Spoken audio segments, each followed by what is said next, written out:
it's basically the idea that just that the economy has gotten better under Biden. Right. Inflation has gone way down from where it was last summer. Unemployment is still low. Welcome to Reporter's Notebook, where we talk to the Washington Examiner's top journalists about the stories breaking on their beats.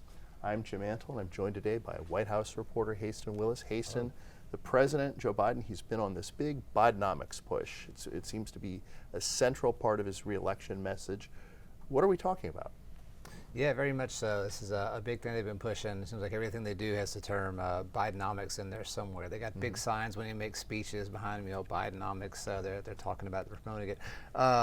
So you're asking, though, what is Bidenomics specifically? I guess it's really just, I don't know if there's really a central philosophy behind this. It's basically the idea that just that the economy has gotten better under Biden. Right. Inflation has gone way down from where it was last summer. Unemployment is still low. So things are starting to improve. Now, the criticism, of course, is that inflation, for example, is still about double what it was when he actually first took office. So it's come way down, but it was actually much higher under him before it came down. So Right. There's kind of a sleight of hand there, perhaps. But that's basically the message, that the economy is doing great, and it's because of Biden. And sort of a challenge that Biden has faced, Republicans will say rightly, the White House will say wrongly, is that whatever the data says currently, the polling suggests that people's perceptions of, one, the economy, and two, Biden's management of the economy is not very favorable. Are they trying to change that? Yeah, I think that's the reason they're doing this in the first place, right? I guess the numbers they think don't really add up. That again, unemployment is still low, and inflation is still going down. And Biden talks about, we've added this many jobs since I took office. We've added this many manufacturing jobs since I took office. Of course, he took office in the middle of the pandemic, so there's always this kind of push-pull of when you start measuring things and things like that. But yeah, I think they're seeing that the numbers are still not good on the economy. So the idea is they're just going to make this big push and say how great it is. The risk there, of course, is that if people really don't genuinely feel that the economy is great, the president is telling them over and over that it is, that can kind of rub people the wrong way if it doesn't happen that way. Right. So I'm guessing they're confident that things are going to continue improving going forward. People will start to feel better about the economy as the numbers continue to stay good. That's what they would certainly like to see. And then, come election time, they will say, oh yeah, Bidenomics, that was great. Right. That's actually a good campaign slogan. Bidenomics, that was great. So I'll join their team soon. Yeah. Absolutely. Now there's an area where the Biden administration has run into a little bit of problems, is in some of their battles with the Supreme Court. But they've also shown a willingness to sort of pursue policies where people were saying even ahead of time there was a decent likelihood, particularly given the makeup of the court, that their policies would be overturned. Yet, nevertheless, he persisted. He's persisting when it comes to the courts, especially on this issue of student loans, a thing I've written about a lot, find just kind of interesting and compelling. So he announced $400 billion student loan cancellation policy last August, getting close to a year ago now, right before the midterms. It's something he promised to do during his campaign. Although when he first got into office, he said Congress needs to do this. Congress has to do it first.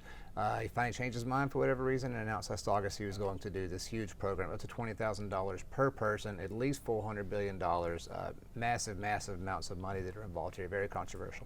The Supreme Court struck it down in June of this year, and Biden has said he's going to keep going. They announced a program just last week, a smaller program, about $39 billion. It'll affect about 800,000 people. Still a lot of people involved and a lot of dollars.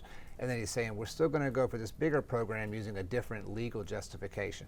Now the question is the court really Biden's enemy here, or is he doing this little Machiavellian political thing where he promotes the program, gets voters excited about it, and then when the courts take it away, he can simply blame the courts and not have to follow through with what he's doing. So the Supreme Court isn't the only entity with which President Biden has been sort of at odds with, at loggerheads with.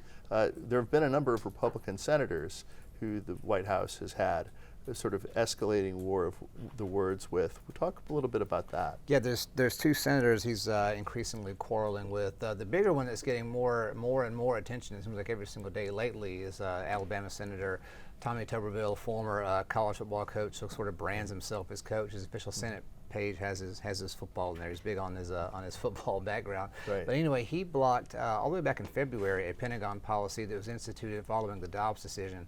This new Pentagon policy pays for travel and it gives time off for service members and I believe relatives of service members as well. Right, Dependents, yeah, who want to travel to get abortion. If they live on, if they're sent to a base, who travel a lot in the Armory, so their base is in Alabama or somewhere like that that has a restrictive abortion policy, they would pay, the Pentagon would pay the person to go to a blue state with a more restrictive abortion policy. Right. So Tommy Tuberville, starting in February, has blocked military promotions. A single senator can do this. I won't get into the whole background of why he can do it. But anyway, this has gotten the Biden administration more and more upset as this has gone on. I actually asked about this in the briefing room all the way back in March, and they kind of slammed Tuberville then, but it didn't get a lot of attention until the last couple of weeks as this kind of backlog is getting more and more and more intense. I think it's about 260 promotions that are being clogged up right now, and basically they're just doing this big war of words, trying to put more and more pressure on Tuberville to stop the block, and Tuberville saying, I'm not going anywhere. But it's not just Tuberville and it's not just the Pentagon. Rand Paul has also kind of found himself in the crosshairs here. Right, and I don't know if Paul was inspired by Tuberville to do it this way or not. Rand Paul is, of course, a big COVID person. He's really big on the COVID origins theory and things like that. Right. He says he wants more information from a variety of executive branch agencies about the origins of COVID. They're not giving it to him. He said the only way you can get them right now is through FOIA requests. It's basically something anybody, a man on the street, such as myself, could get information through. So he is holding up, not promotions, but nominations at the State Department. He's been doing this only for a few weeks. But that has also gotten the State Department and then the White House upset about that. They're saying basically in both cases this is threatening national security. You know, you're impacting career diplomats and just regular people who are kind of caught in the crosshairs of this. You shouldn't be doing it. But he's saying, I want this information. I have to do something to bring it to your attention. This is what I'm going to do. Not going to end up in ads quite like Marjorie Taylor Greene, though. Perhaps not. Perhaps not. Thank you, Haisten. You can read Haisten and the rest of our political team's coverage at washingtonexaminer.com.